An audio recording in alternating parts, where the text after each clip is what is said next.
So it's important to identify when someone is not quite ready to make a change. There's 3 emotions that must be present in order for someone to take the next step forward. Those 3 emotions are willingness, desire, and courage. All 3 of them must be present for people to step forward and to take a risk. So first we're going to start with willingness. So willingness is just the ability to try, to take the first step.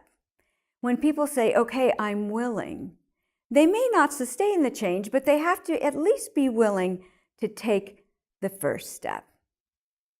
So when we look at willingness, you want to ask them questions using the word. Would you be willing to try this? Would you be willing to look at this situation in another way?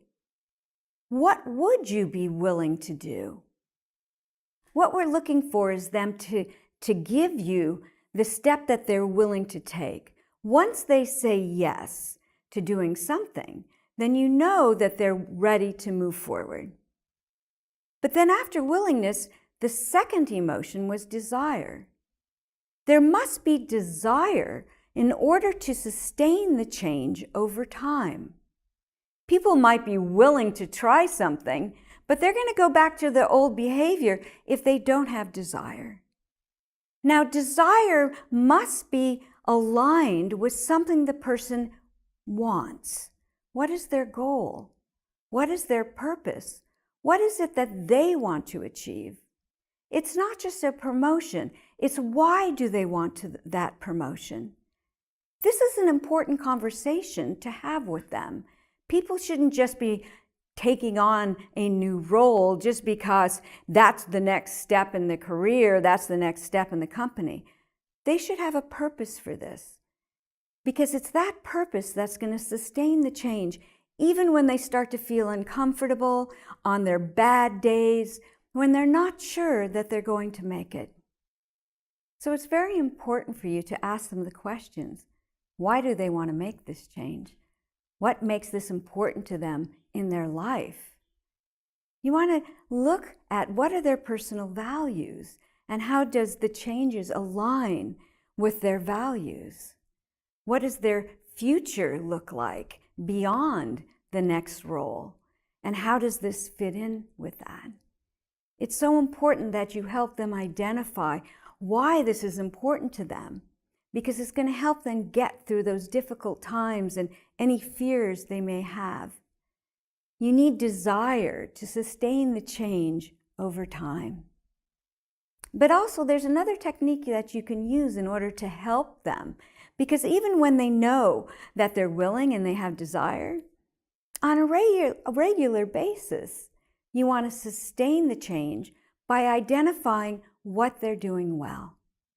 You see, the brain needs evidence of success, that you're going to be good at the change you want to make.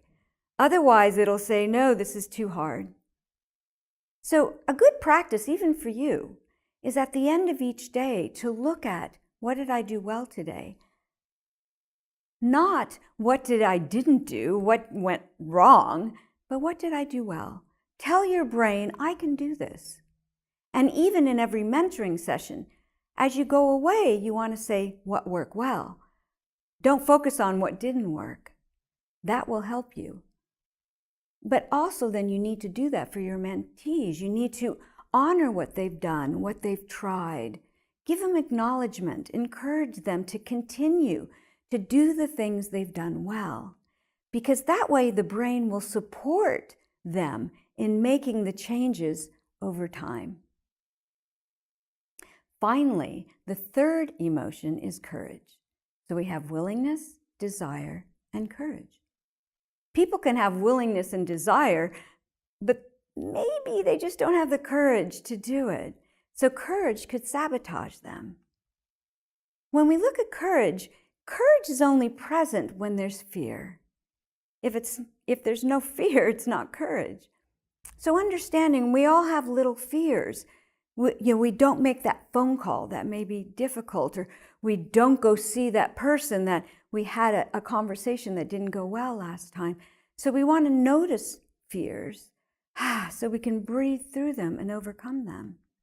But know that when the person indicates a little bit of discomfort, or if they say, oh, I'm not sure, or okay, fine, I'll try that, that something is there that's making them unsure of themselves. So you want to help them to identify what are the things that could get in the way that you're worried about. There are questions that you can ask them. What's the worst that could happen if you do this? How likely would that be for that worst thing to occur? You see, fear is very foggy. We often don't know what we're afraid of until we start talking about it, until we look at it and say, oh, that's what I'm afraid of. Well, that's not that big a deal. So you might even ask them, if you weren't afraid of this, what would you do? Would you be willing to let go of things that didn't work in the past, just to see if maybe the future could be different? When you ask these questions, you help them to overcome their fears. And remember, if they tried something new and it didn't work, do not ever punish them for mistakes. Always ask them, what did you learn from that? When it didn't go well, was there something that stood out that can help you in the future? What goals do you want to set for yourself now? And what support do you need to help you get through this difficult time? So if you remember, there's the 3 emotions you're looking for to assess if the person is ready to make a change. It's willingness, desire, and courage. So I've given you a lot of tips to set your emotional tone, how to be fully present, and how to deal with resistance. And still, I know there will be those times when you're going to feel uncomfortable in this conversation, or you're going to sense it's just not going well. So this last tip that I want to share with you is a significant one for me. I've been teaching people how to have good conversations for many years, but I learned this tip and it's been helpful for me even in every conversation I have. So in my last job, I was the head of the training department, and we had factories in the United States, we had them in Taiwan, and we had them in Thailand. And so I spent a lot of time in Asia helping them to have teams and to come together and to do good work. And they then shared their philosophies of life with me. And one of my favorite sayings that they taught me was called beginner's mind. The saying is, in the beginner's mind, there are many possibilities. In the expert, there are few. If you already know what the person's going to say, if you already know how they're going to act, if you already know this is going to be not so good, you're going to get exactly that. But if you're open to, maybe today it will be different. Maybe today they're going to say something to surprise me. You just never know what could happen. You open the door to possibilities. Now, I love this saying, but whenever I went home, I'd forget to practice. And then one of the trainers came to visit me. Now, I live in a place called Phoenix, Arizona. Now, Arizona is in the United States, and it's the last territory to become a state on the continent. So we're very, very young, and the city is new. Now, the trainer came from Kaohsiung, Taiwan. Kaohsiung, Taiwan is a fairly old city, and she'd never been out of there before. So when she came to visit me, she was so excited at this beautiful city. Now, I was born there. I see it every day, and I just don't see what she saw. So it was fairly fun to spend the week with her, where she would get so excited about things that were normal to me. Like she'd see big, wide streets that weren't full of cars all day long, and huge parking lots. She wasn't used to that. And at the time, I lived on a golf course. Now, this was the middle of December. Now, Arizona is a very warm place. It's a desert. And in the winter, many people come to visit us because we have such beautiful weather. And there's also other things that show up in the winter. We have birds and ducks, and they decide, oh, this is a great place to spend the winter. So I was living on a golf course, and the lakes on the golf course were full of ducks. So I was taking her to see my home, and as we were going down the road and we passed by the lake, she looked out at the lake and it was full of ducks, and she said, oh, in Taiwan, that would be free duck. Well, we don't eat those ducks. We think they're pets. In fact, we have street signs that say, when the ducks cross the road, you must stop your car. So we had a very different way of looking at ducks. So again, the week was fairly fun, just looking at the differences in how we saw the world. But then by Friday, it was getting kind of old, I was tired, and I was trying to take her back to her hotel, and all those people that show up in the winter, they were all on the road and driving slow, and I was getting impatient, and it was dark outside, I wanted to get home, and she started screaming. And I looked over at her, and she wasn't scared, she was all excited. And then I looked out the window, and I saw what she was looking at. You see, this was the middle of December, and we have a strange custom in the United States where people decorate their homes with millions of lights and animated Santa Clauses and reindeers, and they spend a lot of money on this and music, and she'd never seen this before. Now, I grew up with this. It was normal to me, but she was so excited. So I took her to this block that was all lit up. Every single house was just glowing with lights. And she got out and she was taking pictures. And I thought, could I look at this as if I'd never seen it before? You know, little children, they look at things and they get so excited, and we lose that excitement as we get older. Now, I don't know if I could look at it as if I've never seen it before, but I could come to, wow.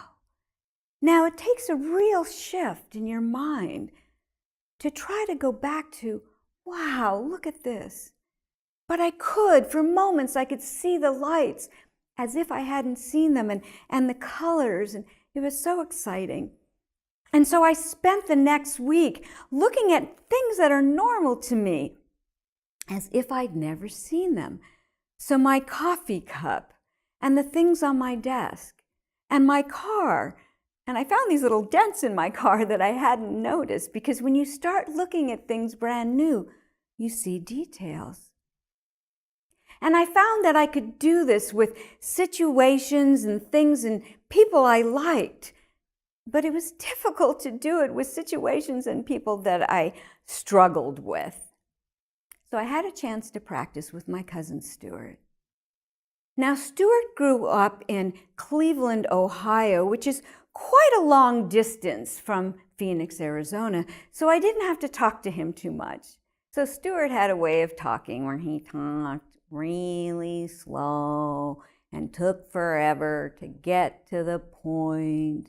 And I'm kind of high energy and a little impatient, so I struggled with Stuart. But then he grew up and he took a job with a company that transferred him to run a factory in Douglas, Arizona. Now, Douglas is on the border of Mexico, and it's still a good 4 or 5 hour drive from where I live, so I never got down there to visit him. He met a woman in Mexico, they got married, they had 3 children, and I was always too busy to go visit Stuart. Then one day I got a phone call. Marcia, I got transferred to a factory right outside of Phoenix. Let's go to dinner. Well, it was family. So I found myself Tuesday night sitting in a Chinese restaurant across from Stuart. And I said, opportunity to practice beginner's mind. And you know, not only am I going to practice trying to see him like I didn't really know him, but I was going to look for something really amazing. Because everyone you meet has something that they've done in their life that's amazing. Even if they don't acknowledge it, they have something. So we're sitting at the restaurant, and I'm doing my best to listen to him, and he's talking about the factory, and they have to retool the equipment and maybe shut down, and I'm doing my best. Finally, the waitress comes over to take the order, and Stuart looks up at her, and he starts to order in Chinese. But then I look at her, and she's going, huh, what? And I thought, oh, great. But then Stuart looks up at her and says, oh, you must not speak Cantonese, you must speak Mandarin. And he starts to speak to her in Mandarin. And this time she went, oh, yes, and she takes our order. Now I know from traveling in that area that you don't speak both languages. They're very different, Cantonese and Mandarin. And I knew he also spoke fluent Spanish with his wife. I said, Stuart, you must have taken many languages in college. He said, oh, no, not college. I run factories. I just listen to people and I pick it up. Now, I've taken beginning Spanish 6 times, and I can speak about 6 words. So that was incredible to me that he could speak all these languages just by listening to people. It changed my mind about who Stuart was. And I'm really lucky. I'm so lucky I had that moment with him. Because 6 months later, he was in a house down in Mexico. He was sleeping all by himself. And there was a heater, and it overturned. And he was asphyxiated. And I went to his funeral, and I didn't even know his family, because so often we don't take the time to do the things that are important, to really see our family. But afterwards, in my religion, we always go to the house, and we share stories to celebrate the person's life, and we eat a lot of food. So I got up and I told him the story I just told you, and everyone said, oh yeah, that was Stuart. And then his mother, my aunt, she said, let me tell you a few more things about Stuart. Did you know that he loved music? He wrote stacks of folk songs. He wrote 3 symphonies, and he never took a music lesson in his life. He wrote poetry. He wrote lyrics for all those folk songs. And she said, he changed his religion, and I didn't like that very much. At least not until I had the opportunity to travel with him around to all these little towns and villages in Arizona, and I got to watch him teach his philosophy of love to the children.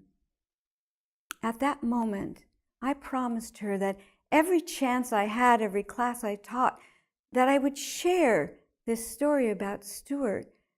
That was a lesson that I needed to learn in my life. That was probably the most significant lesson for me in learning how to truly connect with people. So, can you get out of your mind? Can you quit judging? Can you catch your thoughts? Give up knowing what the person's going to say, how they're going to act. Be curious. Be interested in what could show up today, and totally believe in their potential. Because you see, all humans, they want to be seen, they want to be understood, and they want to be valued. And you do that with your presence and your listening. This is what's going to give you really important, impactful, and meaningful mentoring conversations.